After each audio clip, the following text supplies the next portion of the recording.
Good morning, thanks for joining. The webinar will be starting shortly. If you have a question for Gary, Joe or Jeremy, please do drop me a Q&A following the Q&A instructions below, and we'll get round to those shortly.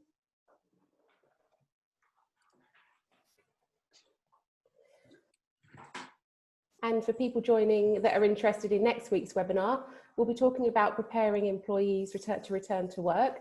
So we're joined by a health and safety expert, Di Wright, and a HR expert, Anthony Sutton. And we're also joined by Hannah Guy from Camus, who will be giving us real life examples of how they have implemented those practices to get their employees back into business.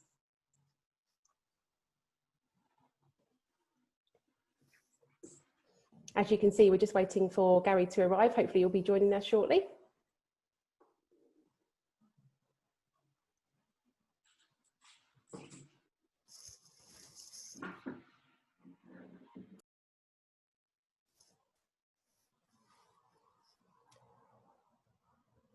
So for those that have just logged on, thank you ever so much for joining. We'll be starting very shortly.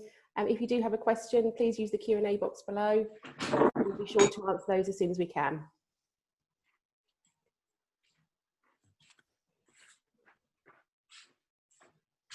Good morning, Gary. Morning, how are you? Yes, very well. How are you? I've just had your office phone me. I was Yes. getting on here for 10:30, so yeah, Good. I was getting a glass of water ready. Excellent. We are live, Gary, just to let you know. And welcome to everybody who's joining us today. As you can see, I'm joined by Joe Evans, Jeremy Reeve and Gary Freer. Great to have you with us this morning. Good morning. Thank you. Hello. And today we will be focusing on planning for your business post-COVID. So for those of you that don't know me, my name is Hayley. I'm the Director of Sales at Neves & Neat. And so I just wondered if we could all start off with a very short intro. Joe, can I head over to you for that? Sure, yeah. My name is Joe Evans. I'm the Economic Development Officer for East Cambs District Council, and I'm also the Chair of Ely Chamber of Commerce. Fantastic. Jeremy. Thank you. Good morning, everybody. My name is Jeremy Reeve. I'm the Membership Advisor for the Federation of Small Businesses, looking after our members throughout Cambridgeshire. Fantastic. And over to you, Gary. I'm Gary Freer. I'm a Director at Price Bailey.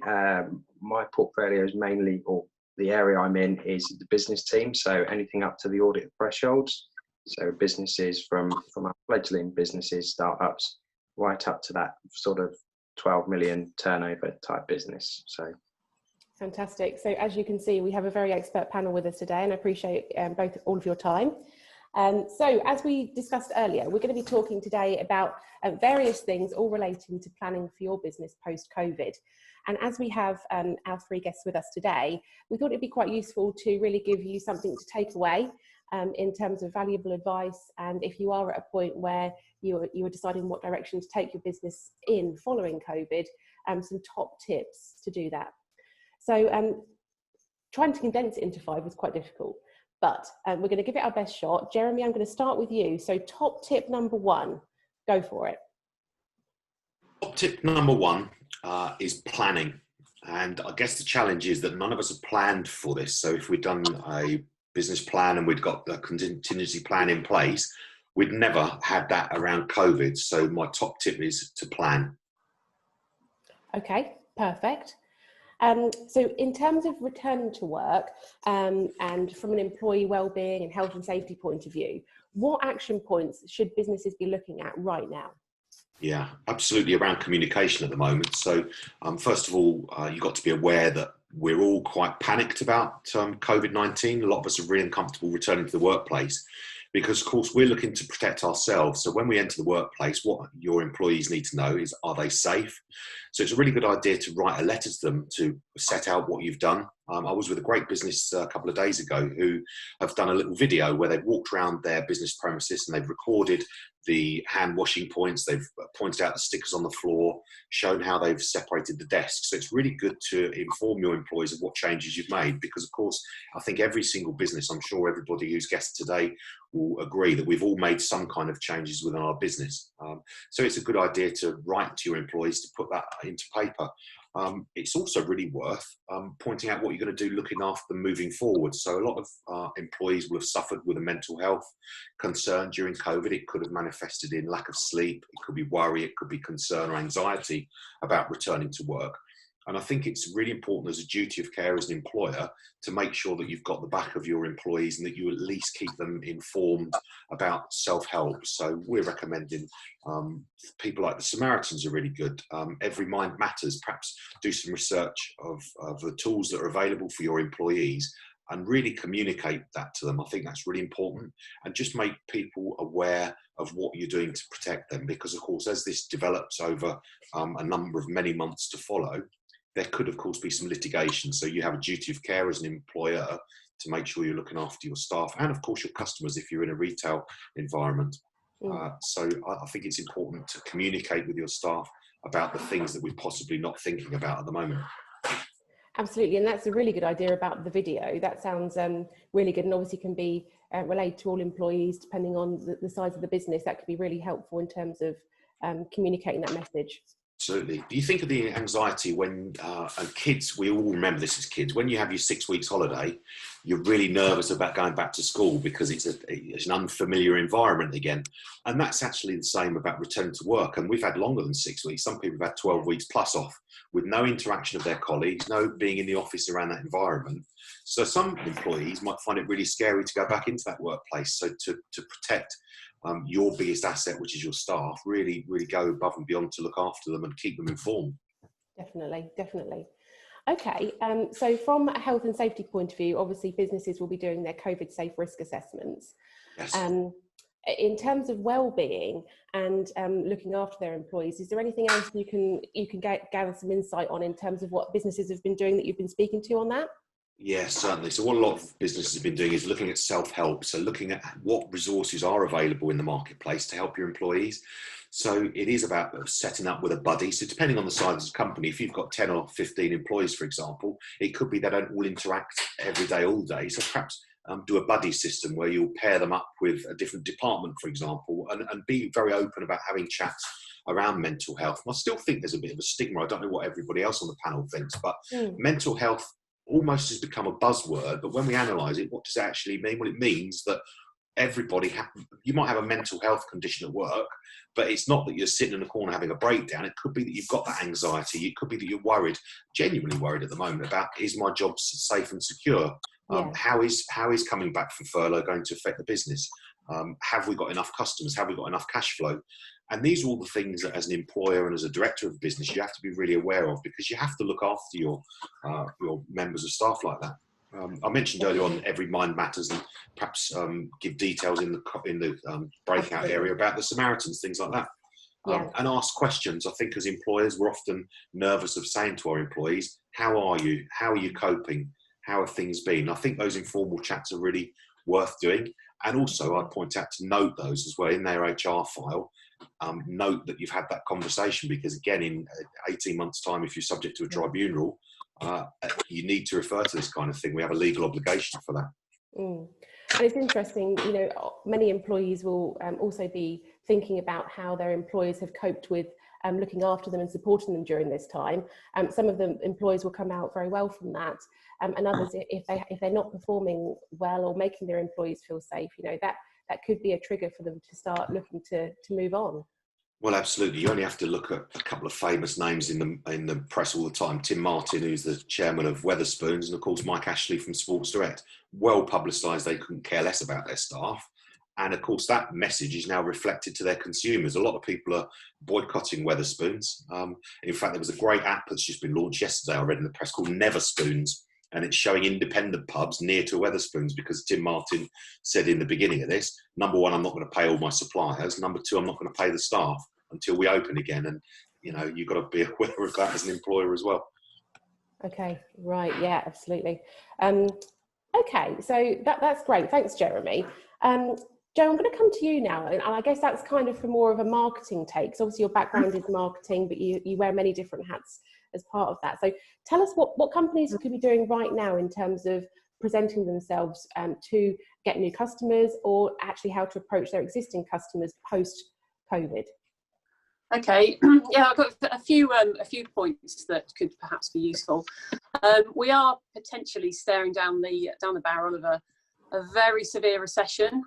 So now is the time definitely to assess and take stock of your business and your marketing. So I'd say the first point is you need to evolve with your customers. So have a look, what's changed over the past few months. Some of the pre-COVID rules just won't apply anymore for the things that you used to do. Have your sales spiked or have they dipped? Have you got the same customers or have you got different ones? What are you doing well and what are you not doing so well? Have a look at your different products and services. How are they performing? But probably, I think a top tip would be to get feedback from your customers. What is it that they want now? Do they want to shop in store? Do they want delivery? Do they want a postal service? And you may have to adapt your business model accordingly. So the second point I'd say would be human. At the moment, everybody, like Jeremy said, is feeling very nervous. There's a sense of anxiety out there. So it's your job as a business to reassure. Also, you need to, because a lot of businesses are now moving online, there's the challenge of making those online interactions more personal. Because that is going to be missing from, and especially now people are going to start wearing the face masks. It's the whole thing is going very, very impersonal. So the hard sell might not work as well as it used to in the past. So you need to change your communications a little bit. Bill Gates always used to say content is king, and as a marketer, that's what we were always banging on about, content. But it's now more about context and just changing how you communicate to your customers. So making sure your tone is uplifting, informative, encouraging, reassuring, light-hearted if that suits your brand. Obviously if it doesn't, then it's going to look false, but just to be gentle with people, I think, really, and your imagery. Also present some of the people behind the brand. Human interest stories are quite interesting at the moment. So what are the owners up to? Here are some of the people that work at the shop, and just get that across, that there are people here in this business, and connect with your customers that way. Thirdly, I'd say this leads also on from what Jeremy's been saying about employees and mental health. You need to look after your employees because your customers will notice. It's if you're looking after their mental health and mental well-being, then their interactions with customers will also be a lot more positive. And also share with your staff, share the positive feedback that you've had from customers to keep them motivated. So that's very, very important. I would also say keep positive in recovery. Difficult times are ahead, there's no doubt about that. And keep marketing. Now, more than ever, you need to keep marketing. Going back years, the great Henry Ford once said, stopping advertising to save money is like stopping your watch to save time. And I totally agree with it. You will not save money by cutting back on your marketing at this point. You've really got to be agile. This situation has blown open many cracks in people's business plans and marketing, and it's now time to have a good, long, hard look at every single part of your business, really. Improve your digital channels. That's very important at the moment. Your social media, e-commerce website, potentially. You may need to get one of those pretty sharpish. And also, I'd say help each other. As business owners, help each other. Everybody is in the same boat. Talk to other businesses. What I found, and I'm sure Jeremy will agree, talking to a lot of local business owners recently, at the very start of lockdown, obviously it was a massive shock to everybody. People have got to adapt their business models very quickly. But now there's that kind of vacuum behind it, which is now affecting people's mental health. And it's not only employees that are struggling with the idea of going back to work, it's hitting business owners. They've been through a heck of a time. So, there's a lot of people that are really struggling, just need to talk to each other. So, share your experiences with other businesses and just be there. Another thing I would highly recommend is the one-to-one business support from the Combined Authority. Now, these are free sessions for an hour. I sat in on one of them with a business the other day, and I was really, really impressed with the content that they give. So it's, like I say, it's free. It's with an experienced business mentor. And what they went through with this particular business that I sat in with was the government financial initiatives that are available, your business plan, your model, the model of your business, marketing plan, your operations, growth strategy, strategic planning, and how you could diversify, managerial mindset and delegation. And then they sent a whole load of resources after the meeting. So I was really, really impressed with that. And if it's free, take it. So if anybody's interested in that, feel free to drop me a line, and I'll happily put you in touch with the Combined Authority to get that sorted out. That's fantastic. That sounds really good and very valuable for many smaller, or I guess any size business really that wants to be going down that route. Yeah. And interesting what you said about marketing there, Joe. And I think you're so right. There's definitely more of a feel in our local community that, you know, clients and companies are really looking after one another, and there's this knowledge sharing now that perhaps didn't exist pre-COVID. I was also thinking about budgets, because obviously spend is going to be on people's mind at the moment as well. And often, would you agree with this? If the content's really strong, you know, if you're writing good content and putting that out and pushing it out on social media, you know, that's not necessarily going to cost anything. It doesn't have to be big budget stuff, this. Oh, no, not at all. No, not at all. You can do all this kind of stuff on this absolute shoestring. It's just about, you know, social media. That's not really going to cost you anything. No. Just have a look at the messages that you've been putting out in the past, and if they're particularly hard sell, just perhaps adapt them just a little bit. At the moment, that's my kind of feeling on it. But you know, look at local advertising. I mean, that's not going to cost an absolute fortune either. But just have a look at your budget, and just don't drop it altogether. Is what I'm saying. Don't cut back on that, because you may very well need it. And also, many businesses have had to diversify and potentially look at different avenues in this time. I think quite a few of the food outlets that potentially would have been an in-dining thing have now gone takeaway, you know, just as an example of that. But with other businesses, you know, in terms of delivering the message and you know, their brand, does it necessarily need to change depending on, you know, what service or product they provide now? Or is it a case of, you know, keep it as it was, or is it very much case by case? Very much case by case. Some businesses have I've spoken to, and the pandemic has been the best thing that's ever happened to them. You know, their sales have gone through the roof. Fantastic opportunity for them. Others absolutely on their knees. So it's not a one size fits all at all.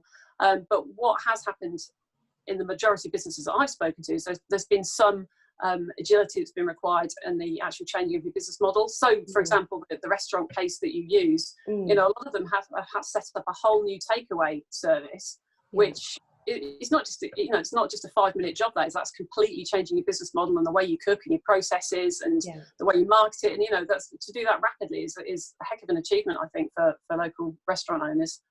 Definitely. Okay. Anything to add from our panel with regards to the marketing element? I agree with Joe that it's about diversification, and I've seen a few local businesses that didn't have a takeaway operation, they were eating only, and as Joe said, they've had to adapt, and they've actually now said, do you know what, this is better margin for us, it's easier to manage, it's shorter hours for pretty much the same turnover. And I think some businesses are looking at totally at their whole business plan and their operation to see if that can adapt to the new change, and I think time will tell on that, won't it? Yeah, definitely. Okay, well, thanks for that insight, Joe. Very interesting. Obviously, there was the big announcement from Rishi Sunak last week with regards to his points from the summer statement. I wondered what your thoughts and insight was with regards to the points that he did. So, you know, just to give you a few points to discuss here, there was the job retention bonus, which is going to see £1,000 for every furloughed employee that's kept on until end of January 2021. And that's obviously going to be paid to the employer. How do you feel, Gary, this is going to impact businesses? Do you think it's going to be enough to potentially save some businesses from making people redundant? I think it will save jobs. You've got to remember there is a sort of a starting point. The employee must be paid at least £520 per month. Yes. Post furlough to qualify for the bonus. So on that basis, you know, if we go forward from October to January, you know, that it's almost going to pay for itself. So it might extend, you know, job life, but at the same point, for businesses to survive, I feel there's going to be some difficult decisions to make, and it's not nice, it's not pleasant. But with that comes opportunity. You know, if we get rid of a full-time, if you're getting rid of a full-time equivalent, for businesses like yours, you know, there's the use of temps, you know, temp workers to try and fill that gap, if it allows. You know, obviously it's business need, but it's all about, you know, business leaders making decisions, really. And Jeremy, Joe, have you had any kind of initial feedback from the people you're connected with? I know you both have quite big networks, as to the kind of response to this. It's a hard one from our point of view, because at the FSB, we're obviously all about lobbying. We're a lobby group and a lobby organisation. Our biggest challenge is we haven't seen the detail, and with all these things, it's all very well standing in front of that lectern telling everybody they're going to get this money, but the devil is always in the detail, and it's obviously to see what happens. We've heard people like Debenhams, and there's a few other national retailers that have said, thanks very much, we don't want the money. And I think that's not a case of them not wanting the money. In Debenhams' case, it was £30 million because of the amount of employees they had. I think they've read into this that, hang on a minute, we don't want to have to commit to keep those staff until January, because we could have a really bad Q4, and then we've taken this money and we're going to have to pay it back. So I think devil in the detail. Let's wait and see what the T's and C's are, and if it's practical. Yeah, totally agree with Jeremy. Yeah, totally agree. Okay. Yeah, I think that's often what's been happening with the government announcements, isn't it? You know, we kind of get a loose announcement and then the detail a couple of weeks later. So hopefully that will come soon, and people will be able to decide if that's going to help. We also heard about the VAT cut for restaurants, hotels and attractions, and the stamp duty cut. So again, just putting it out there, what are your thoughts with regards to those? So to start with, stamp duty. If we look at East Anglia as a whole, we employ, I think it's 41% of all our employment is actually in the construction industry. I took that from the Office of National Statistics, and that really goes to show that they're trying to kickstart the whole construction and construction related businesses off. And I think that's a big commitment from the government to say, you know, we want these people to start working and be productive. Yeah, definitely. I mean, overall, I think, you know, the government seemed to be investing huge amounts of money on trying to get the economy to recover. And there was the Kickstart scheme as well, which is specifically aimed at supporting young workers, which from what we know so far sounds very encouraging. Gary, can I head over to you now? I wondered if we could touch on some points with regards to grants, furlough and cash flow. I mean, these are three really important topics for businesses to be thinking about. But yeah, over to you for, I guess, a summary and your insight, if that's okay. A summary and insight, yeah. So apologies in advance, because this is quite a big and bulky topic. But I think it's important that when we look at it, we have to go back. So go back 6 months to see where we were at the start of this. So 2019 was a pretty good year for most businesses. Quite a few businesses had the zigzag effect from Brexit talk and delayed Brexit. So there was bumper sales followed by, you know, an area where there was hardly any, because people had stocked up and brought stuff in from Europe. Then if we go back to January, we had the UK left the EU effectively. And then on the 23rd of March, we went into, if you like, the government announced lockdown. Yeah. So from the 24th of March, there was all this, so almost daily updates on what is available to a business. So I actually went through and just did a huge list of what was there. So it started pretty much with the retail and the hospitality funding. So 10 or 25,000 available to businesses, depending on their rateable values, etc. That came through pretty quick. I think that was really good. They supported a lot of businesses. Then they had the small business grant, £10,000 available to businesses, again based upon rateable value. Great bit of support. Furlough scheme, so 80% of February, well, sort of March salary cost is based upon February, so up to 2,500. And that scheme has now sort of come to an end, if you like, because now we're going into the part-time version of that, so we can opt to bring people back on a part-time basis. So again, I think that's really important. Self-employed, can't forget those. So those that aren't in a company. So there was the self-employment income support scheme. So that was available up to 80% up to 7,500 for April, May and June. And then they've now extended that a little bit further. For those that didn't get any support, universal credit, again, really, really important. Deferment of taxes, so VAT. So anyone, I'm happy to pick up these points because there's quite a lot of information in one sort of hit. But if you haven't deferred your taxes, you know, your VATs, your corporation tax, your PAYE, you could have, and you probably still can.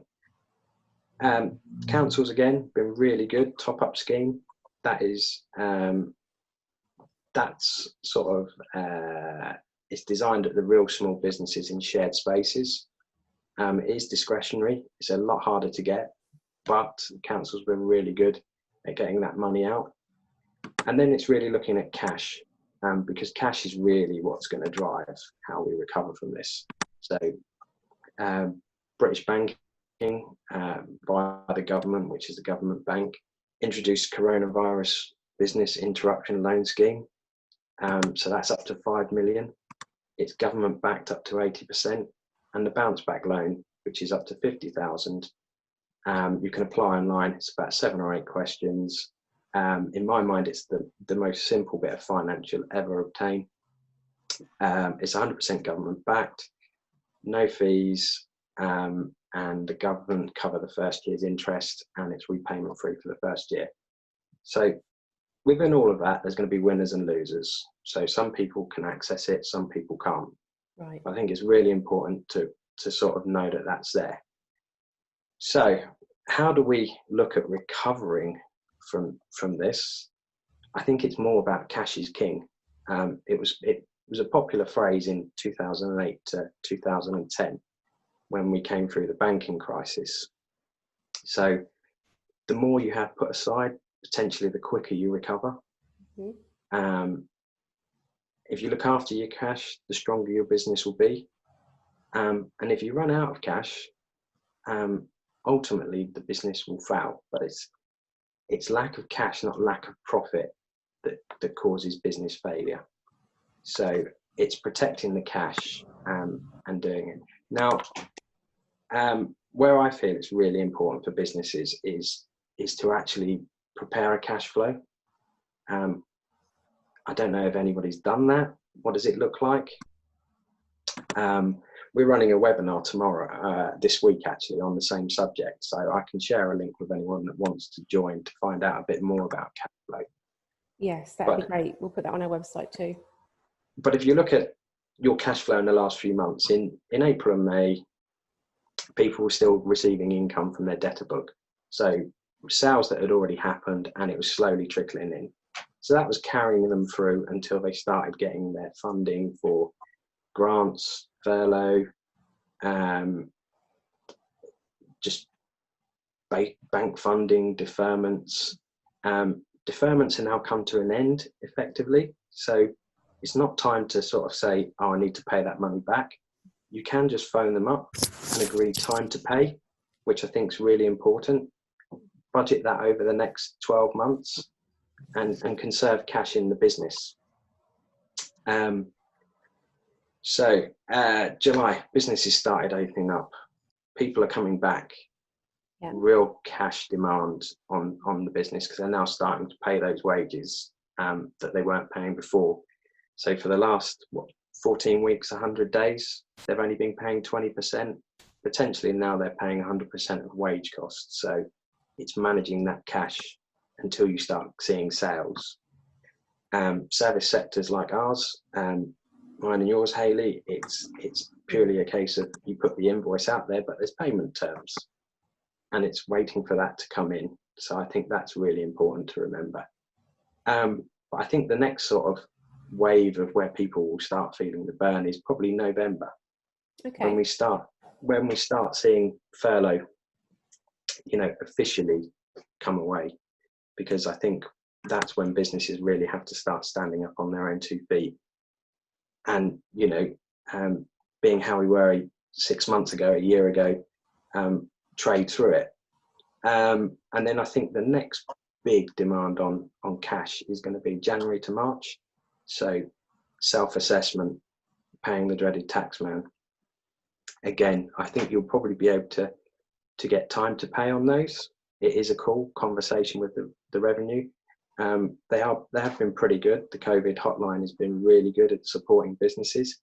But then we've got March. Everyone that's deferred their VAT payments, they're now going to drop in. So cash flow is going to be a bit up and down. Mm-hmm. You know, hopefully not too down, but it's going to be really key in the next few months. So yeah, as I said, apologies for the length, but it really is a big topic. Absolutely. So, I mean, I'm happy to then sort of go on to how do you begin to exit, if you like. If Yeah, can I just double check something with you then? With regards to the grants, which ones are still accessible? I mean, what are we looking at in terms of help that people can get right now, or have they missed the boat? Well, I was actually talking to, it's not a client of mine, it's actually someone I had come and do a bit of an emergency repair on a house. And I asked him about his office, and he hadn't got the grant. He thought it was someone from the council phoning up, one of these cold callers, having a bit of a laugh. So he didn't actually apply for the grant. So I did sort of put him straight and say, no, this is due to you. You know, you need to take it. So he called them up, and they're still paying out on some of these grants. And in fact, I was talking to Mid Suffolk Council, which is probably a little bit further out. They're doing a second phase of the top-up scheme, so they're opening it up to more businesses. So I think, you know, you just need to do a little bit of research, and they're there, and the councils are being really good. Yeah, and the same with the furlough scheme, the way that they implemented a system of that scale so quickly, and the feedback that I've had so far from that is, again, that the payments are coming through really quickly, it's running relatively smoothly from a system point of view. It is. If you take our business, they announced furlough, and so it was getting the legal form for that, you know, the letter to the employees. Fortunately, as a full service business, we had lawyers in-house who could do that. Yeah. So we got those out.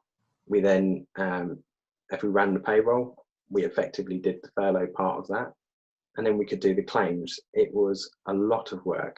I wasn't involved, fortunately, but the guys and team that were involved were 7 days a week doing these claims, and I don't think people really see the impact of that on a business. It was launched and no one really knew much about how to do it. It was learn real quick, and I think, but I do think it's helped.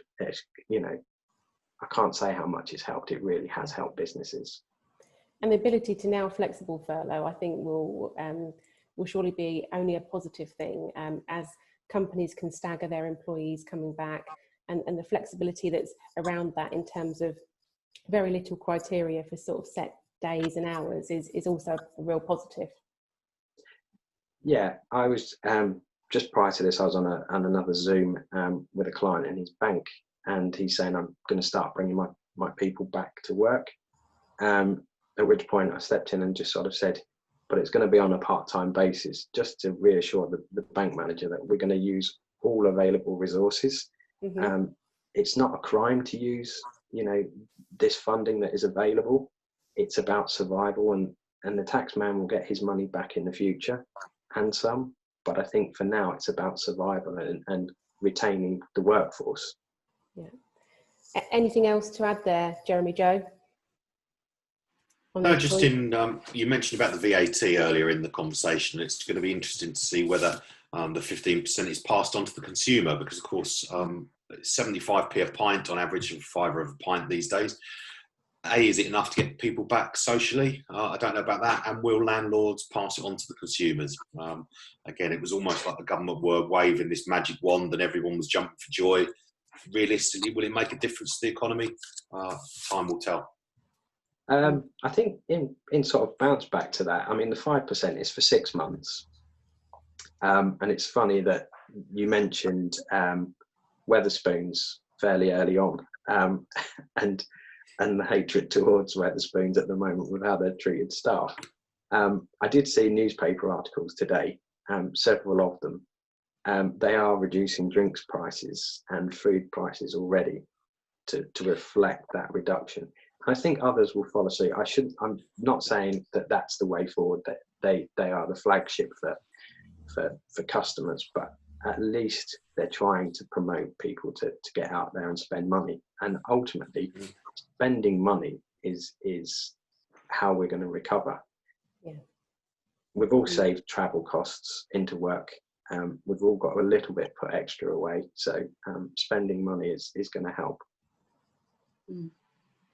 I think it will also be interesting to see if the £1,000 bonus also applies to directors of small limited companies who've had to furlough themselves. So I assume so, but again, wait for the detail to come through. Yeah, I think the Kickstarter scheme is probably the most interesting one. As a general rule, accountants each year, as a sort of example, we recruit grads. Or we straight out of A levels, and I think that's really useful support. Obviously it's not aimed at accountants, it's aimed at everyone, but I think getting them into the employment market is really, really important, because you've gone through a period of no study, in limbo. Some people have had contracts that thought they were a shoo-in for a job, to start in the autumn, no longer there. I do think that's really important. They are the next generation, ultimately the ones that are probably going to pay for some of this. Absolutely, and obviously at that point, so much potential for brilliant career prospects moving forward. So any experience they get within local businesses is going to be valuable for them, but also valuable for the business, as you said. So Gary, can we go back to what you was just about to embark on there? Your next sort of phase of your presentation. It's the next phase. So really, it's how do you begin to exit? I think the first thing we need to really look at is government advice. So gradually, the government are freeing up who is allowed to start trading effectively. So started with some retail, hairdressers. I haven't had a visit, but I will. Pubs. I know a lot of people are waiting for gyms as well to open up. So as long as you can comply with, as you said, health and safety, and you're able to safely return to work, and your staff want to return to work, because I think that's the other bit that we sort of didn't touch on.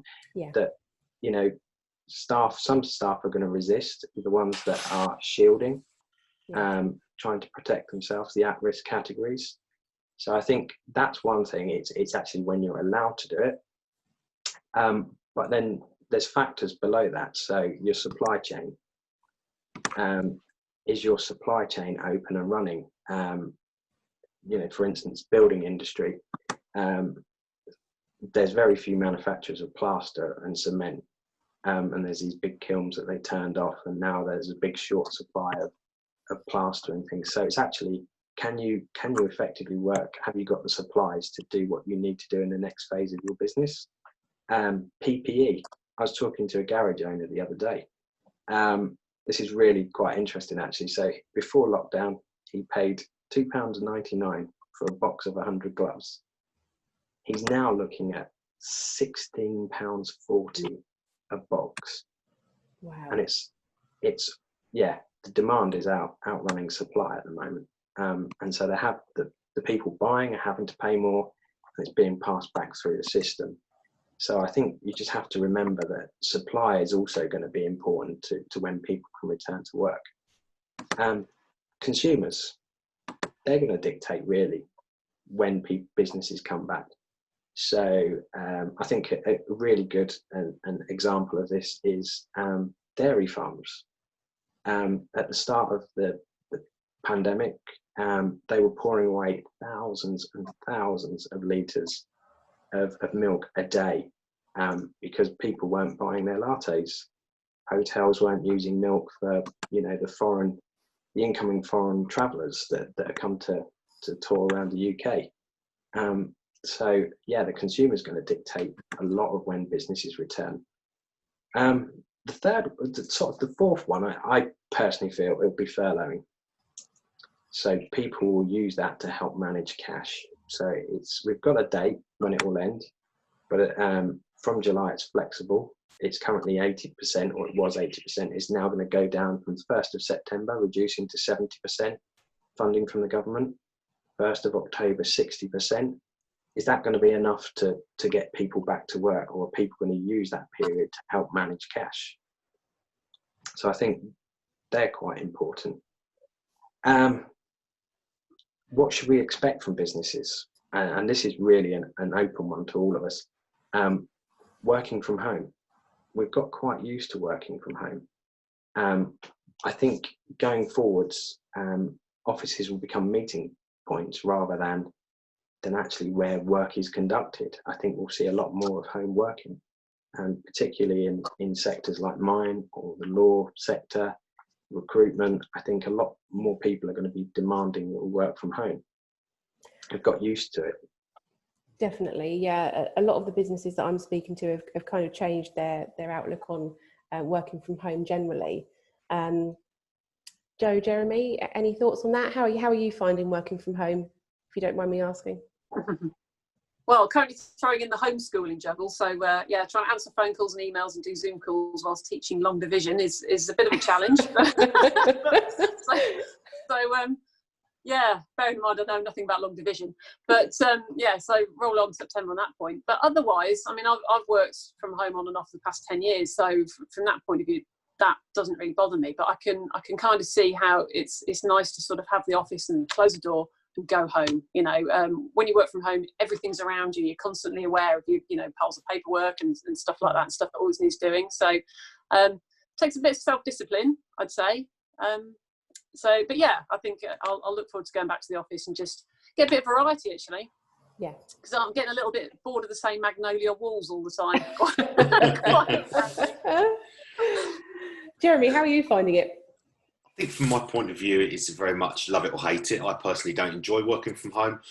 Being a membership organisation, our role is to support our members in their businesses, and it's very hard to do that on Zoom, and it's very, very hard to do that by email and phone. It's very much a face-to-face role that I have. So getting back into the community and back into the county of Cambridgeshire is one of the biggest things at the moment, and it's certainly coming around. There's more and more people that want to do that. There's people that are now wanting to physically see you, and then we exchange emails about this is the new health and safety policy for our office when you visit, and that's interesting to see as well, how much variety and diversity there is in the messages businesses give you.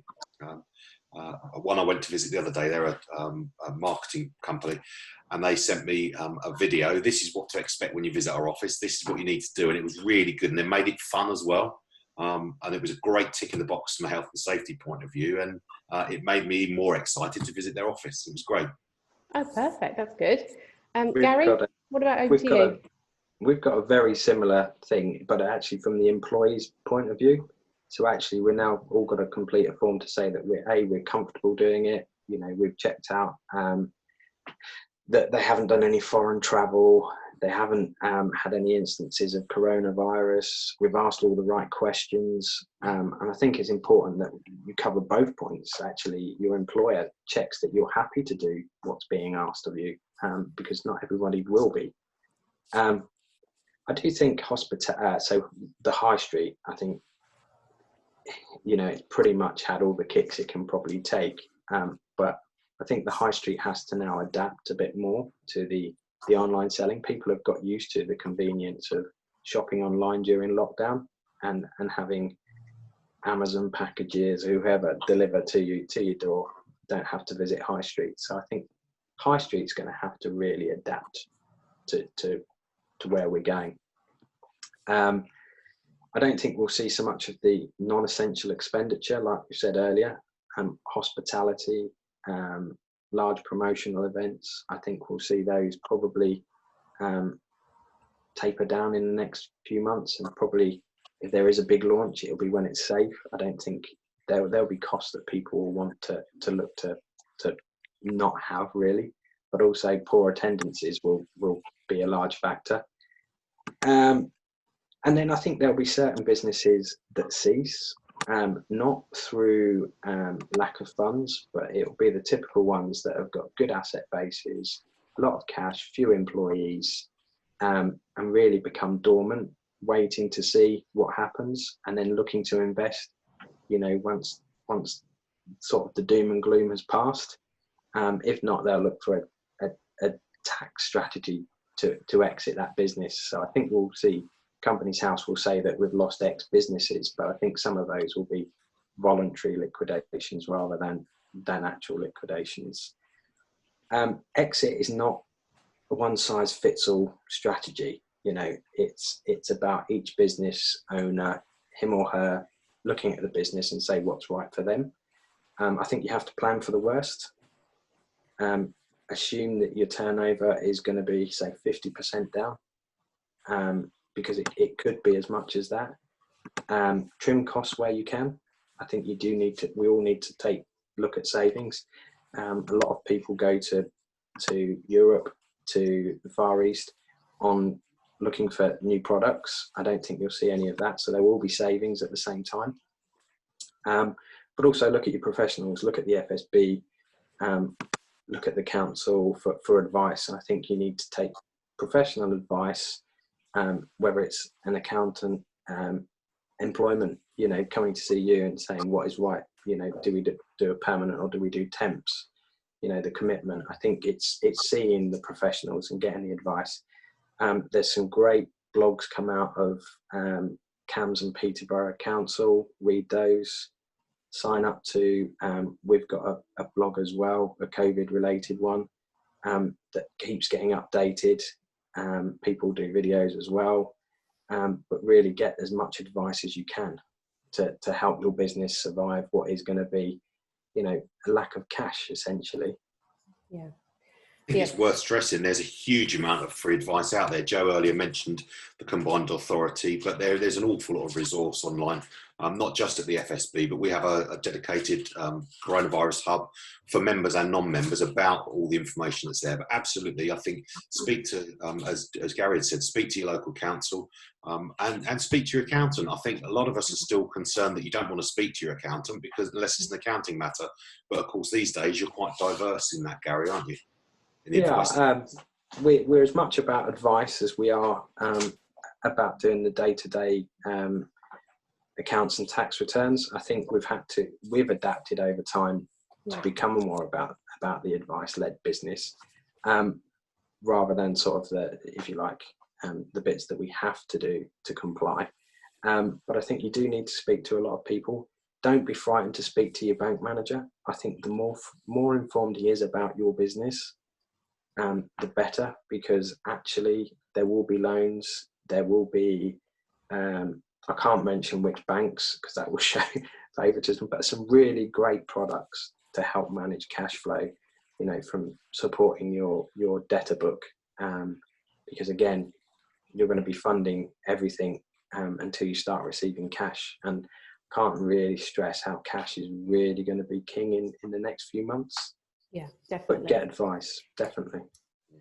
Just to pick up on one of your points there, if you are a business joining us today and you have got the possibility of some redundancies coming, we are on hand to help. We do offer redundancy support in terms of helping people with their CVs, interview preparation. So if you would like us to help at all, please don't hesitate to get in touch. Okay, so in terms of those free resources, is there any sort of go-to sites that any of you could recommend for businesses to be taking a look at now? Well, I'm signed up to quite I don't like getting huge amounts of spam emails, but as I say, the local authority one, I make a point of reading. I think that's really good. I picked up on the one-to-ones. Also, they're doing some small bits of grant funding. So if you're looking at getting, say, a new server to cope with remote working, it's a possibility that you'll get some funding for that if you go through the process and prove you're a viable business. I doubt anyone wants to sign up to Accounting Web, but there's some really good stuff come through there. Our own portal, I quite like what's on there. It's genuine advice. It's written in a way that people can understand. FSB, I'm sure you've got lots of content. We have, yeah, thanks Gary. Yeah, fsb.org.uk, and because we're a non-for-profit lobby group, we've been going 46 years. We've got the back of businesses, not, when we say small businesses, 0 to 250 employees. So we've got an awful lot of resource there, and I just echo what Gary says about looking around locally, and there's always support that's there, and it's free support as well. There's also the Cambridgeshire Chamber of Commerce website. There's lots of information on there. Enterprise East Cambridgeshire website, we've put some stuff on there. We've also got a campaign going for the High Street reopening where there's an interactive map. So if your business is open now, go to the Enterprise East Cambridgeshire website and you can log your business onto the directory, and you'll appear on the interactive map for your customers to know that you're open. So it's free. You just have to put your business details in. Brilliant. CBI, there's the CBI as well. They've got some bits coming up. So there's lots out there. I do feel there's, and don't forget to look at British banking. You know, we touched on CBILS, as it's been called in short, or the bounce back loan. It's the government's banking website. So actually it breaks that down into, you know, what your commitment is on that. So if you do need bank support, that's your first port of call rather than your own bank's website. Your own bank is brilliant because it will have a loan repayment thing. So if you take 50,000, for instance, you're probably going to pay about £3,000 in interest, £800 a month when you start repaying it. But British banking is really good actually for just setting out what the terms of the loans are. Brilliant. And is there any insight you can share in terms of how you feel the market is moving? I think for me, I've noticed in the past week or so, and certainly from a recruitment angle, there are more vacancies coming on. There are more businesses taking that step to start recruiting. Have you noticed any signs from where you're all sort of coming from different angles? So I think it was quite interesting to see if you're noticing that too. I certainly noticed it with some of our members, but I was advising of caution. I've got many members that said, you know what, things are great, never had so much cash in the bank. Of course, it was these loans, it was short-term cash, and it's a very short-term view. I was amazed at how many businesses I know that have got new company cars that have had a huge expenditure because they're seeing this as cash that's bonus cash. And as Gary said, wait till Q4. I think we'll see some casualties from that because we've identified here cash is king, and we've been lobbying for the last 15 years about fair payments and late payments, and urging the government to really legislate about being paid on time. And when you've got directors of business that are frivolously using some of this money, really not a good idea. I've also heard a lot from not just our region, but across the east of England as a whole, loads of directors have been using their bounce back loans to let property. So they've been using that investment, and you just think, wow, crazy. I don't know if anyone else has heard any negatives about that, but I just think you've got to be so careful, full of caution, because Q4 I think will be awful. Yeah, I think it's too early to tell. At the moment, people are just trying to get back on their feet and get the businesses up and running. But I think the proof of the pudding will be further on in the year when the furlough scheme ends and reality starts to bite a little bit more. Well, it hasn't been already, but you know what I mean. The thing is, we actually know these tax payments are going to be there. And as I keep saying, you know, a good cash flow is what you need. And you can have various versions of it. So you can have, you know, compared to last year as a starting point. It's very simple to do a cash flow. Well, if you're an accountant or someone that's in numbers minded, but you know, take last year, the old budgets used to be add 5%. Well, actually, no, just take last year as a basis, and then you can flex your turnover and your cost of sales to reflect where you think you're going to be. So if your turnover is going to be down 50%, you'll see where there's going to be some holes if you actually then start putting it to your opening cash balance and then your movement each month. And very early on, we identified October, November. I think it's going to be a little bit later now, but I would say October, November, December, Jan are going to be really tough months for business. that's interestingly when the government has effectively stopped quantitative easing by pumping all this money into the economy, which is almost false money, isn't it? It's not real money that we're earning as a society. It's pumped in quantitative easing. And when that ends and we will have to rely on our own resource to spend our own money that we've earned, that's when I think we'll see it tough. And it's interesting that you say, Gary, that'll be October. Obviously, when the furlough scheme ends, and that's there's a lot of 130 billion to prop that scheme up. That's a lot of money gone into the economy that I think is effectively false money. The other importance of doing your cash flow now, don't leave it to the last minute, is bounce back, for instance, and some of the C-bills, they're running out or they're due to end at the end of September. So if you're going to apply, bounce back is literally the easiest money you will apply for. 7 questions. So I would say do your cash flows now, know where you're going and have that money. It's fine to take the money if you don't use it, you can pay it back. There's no early repayment terms, but look at it seriously about when you're going to have this hole, because you're going to have the hole. Yeah. Okay. So as we're drawing to a close, I was actually wondering, Joe and Jeremy, I know that you are both obviously very hot on networking. How have you found the networking going from face-to-face to virtual? Interesting, actually. It takes a whole set, it's a new set of skills you need to learn, isn't it? Because Zoom meetings can be a little bit awkward. You're not reading people's body language. There's awkward pauses and silences because nobody knows if they're next to speak. It's horrible. I mean, you can do something like this. Seeing your own face on screen is the most disconcerting thing ever. But I think it's a skill that we'll have to learn to adapt to. I guess, just like using the telephone back 100 years ago, whenever it was, it's something that we're going to have to learn how to read each other's body language and how it's all going to work. So I can't see Zoom disappearing. I think that there'll certainly be a mix of this going forwards because people have realised the ease of it. But yeah, it's a strange world. I never even heard the word Zoom 3 months ago. Now I think from my point of view, I found that it's very good for an education point of view. So I think people are learning lots, but there's no call to action from Zoom, because at least when you're in a room, there's normally a business card table or you're physically swapping a card with somebody, which gives you a call to action to be able to follow up afterwards.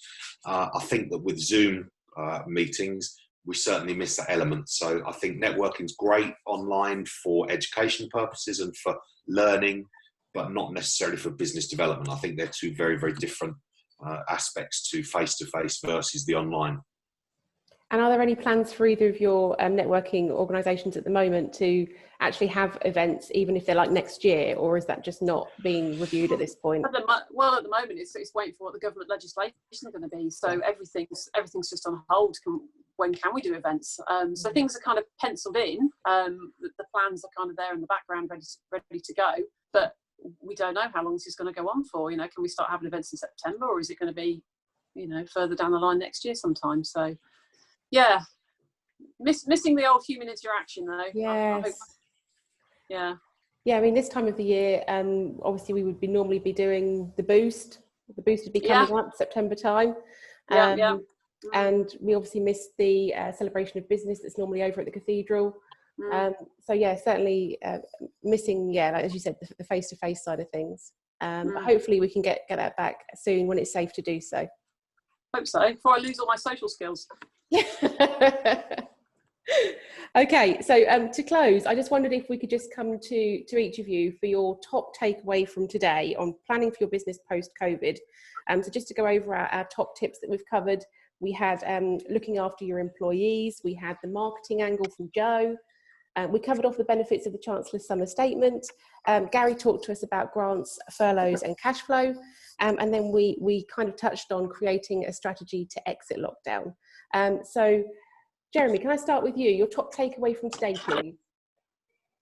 Plan.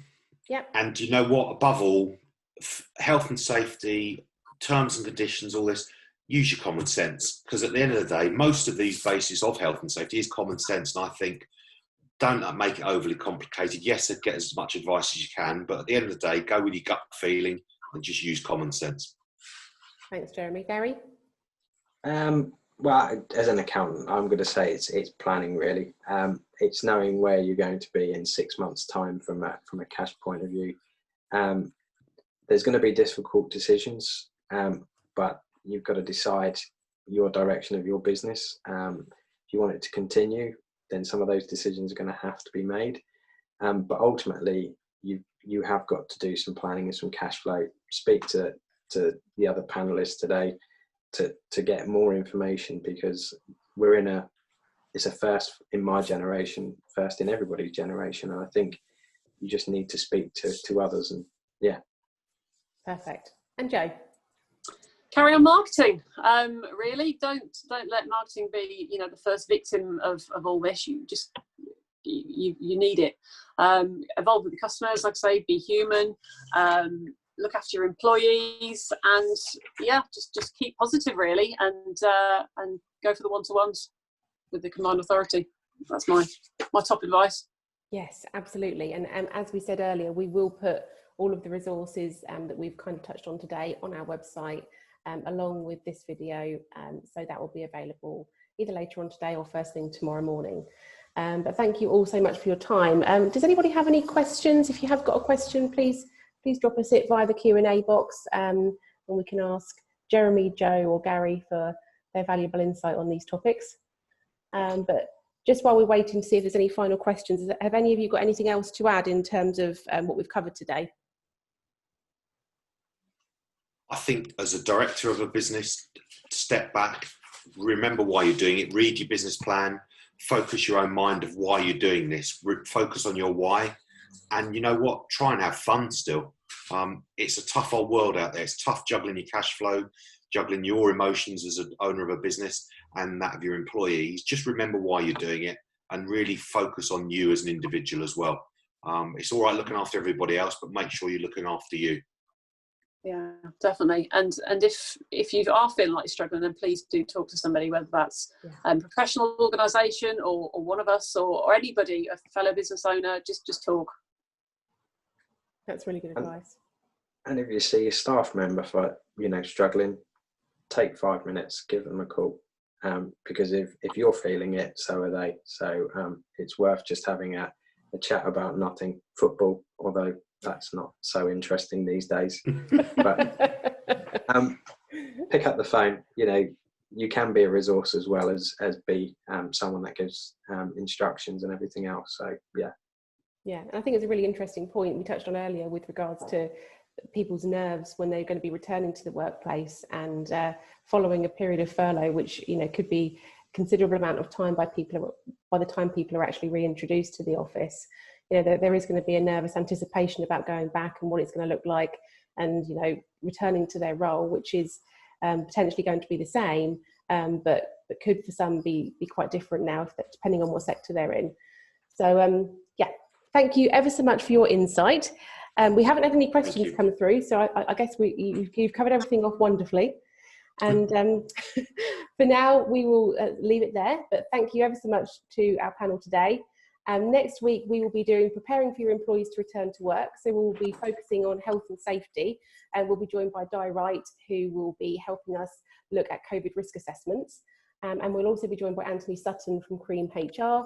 He'll be providing the top answered questions on HR related issues.